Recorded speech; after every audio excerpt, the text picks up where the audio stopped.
Agora, Felipe, por que humor? Ou seja, você já de criança era uma criança bom-humorada, todo mundo destacava suas qualidades para fazer humor, foi após de estudar teatro. Como que você chega no humor e saber que você tem o dom de fazer divertir as pessoas? Então, isso era outro ponto que eu gostaria de comentar. Canhoba Ribeirão falando aqui. Não, então, eu sempre imitei muitos meus amigos, imitei os meus professores no colégio. Então, o pessoal pedia 10 minutos da aula do professor, eu subia ali em cima do tablado e ficava imitando o professor, né, para a turma. Então já era um indício de que eu poderia ser humorista e tal, trabalharia com isso. Mas eu sempre fui muito tímido, né? Então o teatro... Mentira! Eu tô te falando. O teatro me ajudou muito a perder um pouco a timidez, assim. Eu não sou tímido com os meus amigos, com as pessoas que eu conheço, mas com as pessoas que eu ainda não conheço, que eu não tenho tanta intimidade, eu chego devagar, né? Eu não sou humorista 100%, porque eu também, nem sempre você tem que ser engraçado o tempo todo, sem parar, forçando a barra. Eu acho que tem que ser uma coisa natural. E essa coisa da imitação que foi meio que me levando, porque como no colégio eu espontaneamente imitava os meus amigos, imitava os professores, já era um indício de que eu pudesse trabalhar com isso. Então, uma amiga minha que estudava comigo falou, cara, pô, você tem que ir pro tablado, faz tablado, você leva o maior jeito, super talentoso. E aí eu me indicou, fui lá pro tablado, isso já tinha uns 15, já era mais pro final do colégio, já tinha uns 16 para 17. E aí fui pro tablado, curti muito, fiz uma aula experimental e fiquei. Desde então, fiquei lá e fui aprimorando, né? E aí, conforme você vai aprimorando, vai tomando gosto pela coisa. Aí, paralelamente, fiz vestibular, prestei vestibular, entrei na faculdade de jornalismo e fiquei conciliando as duas coisas. Mas começou imitando os meus amigos e os meus professores, né? Então, foi meio que assim. E com os amigos e com a família, eu sempre fui meio piadista e zoeiro, assim, né? Então já sabia, eu acho que eu sempre soube, mas para você definir o que quer não é fácil, né? Então, meus pais também, com a ideia de, você vai ser artista, vai ser ator, faz uma outra faculdade. Porque isso é muito difícil, que teus pais te motivem na área artística, que você sabe que vários pais falam, você vai morrer de fome, vai pra aí não. Que legal que teus pais motivaram nessa parte artística, essa veia artística que você tinha, né? Sempre me motivaram, eles sempre também eu agradeço a eles a me motivarem por ser artista, por seguir essa vida que é tão difícil, e me motivaram também para fazer uma outra faculdade, né? Falaram, você quer fazer artes cênicas e tudo? Faz, mas é importante que você tenha um outro curso profissionalizante, né? Outra profissão também. Aí tu escolheu mal e escolheu jornalismo, né? Pô, que também é difícil pra caramba, que agora você nem precisa mais de diploma pra ser jornalista, né?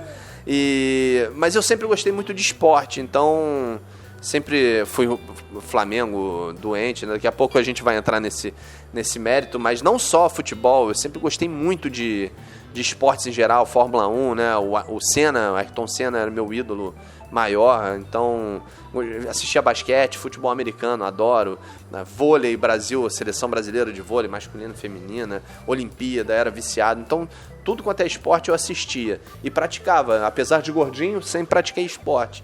Então, eu fiz jornalismo para ser jornalista esportivo, porque para falar de tragédia, cobrir política ou outras coisas, eu não levo o menor jeito, não tenho o menor interesse, eu gosto de ficar no mundo dos esportes mesmo, que é uma coisa que eu domino mais, e seguir as duas profissões, e meus pais me apoiaram nas duas, né? E graças a Deus eu fiz jornalismo, porque é importante você ter uma outra coisa também, caso a outra dê errado. Agora, quando você fez as duas universidades, você apostava mais para uma, me imagino? Ou seja, eu tô fazendo jornalismo, mas quero ser comediante, Qual foi a que você falou, essa tenho que fazer porque meus pais me obrigaram, mas essa aqui eu vou viver, vou ser rico, milionário? Cara, eu sempre pensei em ser comediante, assim, não comediante, mas ser ator, trabalhar televisão, usar um pouco a minha arte, né? As imitações, o talento. Mas eu acho que você vai descobrindo aos poucos. E eu demorei a escolher também o jornalismo, porque quando tá com 18 anos, você ainda é muito imaturo para você falar, porra, eu quero ser um médico foda. Não é difícil mesmo você chegar a essa conclusão. Então eu fui deixando a coisa acontecer, sabe? Não não criei tantas expectativas de falar, eu vou ser um cara foda nisso, e o jornalismo vai... Não, eu fui vendo o que a vida foi... para onde a vida foi me levando, e foi acontecendo aos poucos. Para eu ser jornalista, efetivamente, demorou até eu pegar um trabalho como jornalista mesmo, sabe? Na rádio, por exemplo. Comecei numa rádio pequena e fui para a Rádio Mix. E isso é recente, já tinha 20 e poucos anos, né? Quase 30 quando entrei na Rádio Mix. Então a coisa aconteceu muito mais no teatro para mim primeiro do que no jornalismo, né? E agora tô conciliando as duas. Teatro. Primeira obra que você fez num teatro ou você apresentou para pessoas? Foi de humor ou você teve que fazer alguma coisa mais séria? Não, foi uma cena...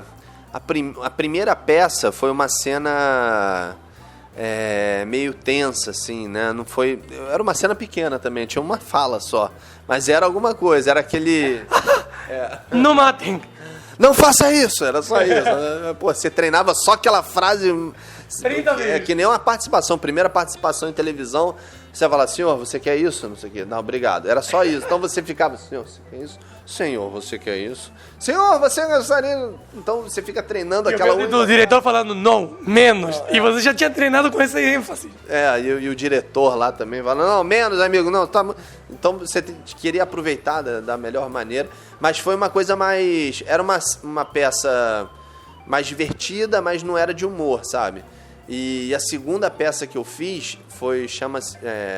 uma peça chamada O Ateneu, que já tiveram várias versões do Ateneu. A minha foi a terceira montagem, onde eu conheci o Paulinho Serra, que é um grande humorista também. E isso foi 2001 para 2002, mais ou menos. Né? E a gente ficou muito amigo lá também sempre com um lado cômico.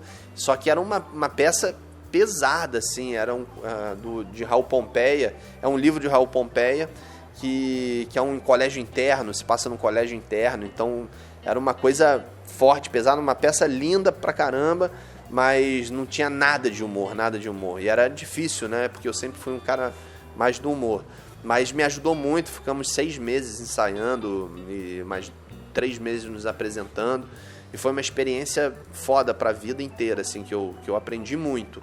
E aí depois, né, um tempão atrás, depois eu reencontrei o Paulinho para fazer um show lá, ele estava fazendo um show, me botou, fiz uns personagens.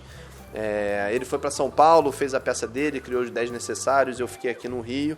E aí depois a gente viajou o país com 10 Improvisa. Quando 10 Necessários acabou, a gente fez o 10 Improvisa, eu, Paulinho Serra, Tata Werneck e o Rodrigo Capella, a gente ficou uns 3 anos viajando Sou monstro. Só monstro. E ficamos 3 anos viajando o Brasil e foi, assim, o dinheiro não dá muita coisa, mas o conhecimento e a vivência, a experiência de conhecer praticamente o Brasil inteiro fazendo o que você gosta, assim, né, não tem preço, cara. Foi bom demais. E totalmente no humor, né? E aí, nesse período que eu comecei a fazer mais stand-up, porque era mais um improviso, e aí eu fui descobrindo como se fazia stand-up, pegando algumas técnicas, né, fazendo com os fulanos, com o Felipe Absalão, Marcos Veras também já fazia, então me deu umas dicas. E aí a gente vai conhecendo a galera. Sou gente que nunca trabalhou na vida, sou gente que... amadora. Só gente sensacional, fora de série, assim. Então, e a coisa aconteceu, graças a Deus. Depois entrei pro Comédia em Pé. E o jornalismo meio que de escanteio. Eu também não procurava tanto. Eu deixei meio que me levar pro lado do... E aí você ainda moleque, 20 e poucos anos, né? Você não pensa muito... Você pensa no seu futuro, mas você quer viver muito mais o momento do que o futuro, né? Então... Mas foi maravilhoso, cara. Foi maravilhoso, muito bom.